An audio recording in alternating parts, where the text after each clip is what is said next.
আজকে 1 সপ্তাহ ধরে আমার স্বামীকে বলতেছি আলু শেষ হয়ে গেছে, আলু নিয়ে আসো।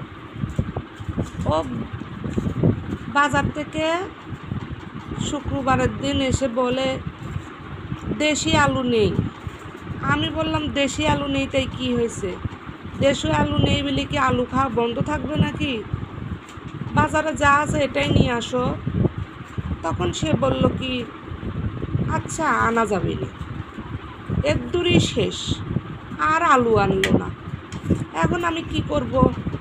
মুরগির মাংস রান্না করলাম, এর মধ্যে আলু দিলে পারে খেতে দারুণ হতো, কিন্তু আলু তো দিতে পারলাম না, আলু নেই। তা আলুর জন্য এখন বারবার বলে কি ঝগড়া গন্ডগোল ঝামেলা করে কি এটা সমাধান হবে? তা আমি আলু ছাড়াই এটা রান্না করে ফেললাম।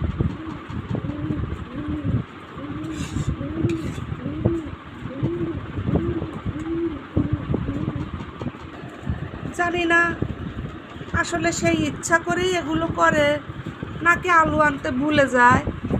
যাই হোক, ইচ্ছা করে করুক আর ভুলে যাক, সমস্যা নেই।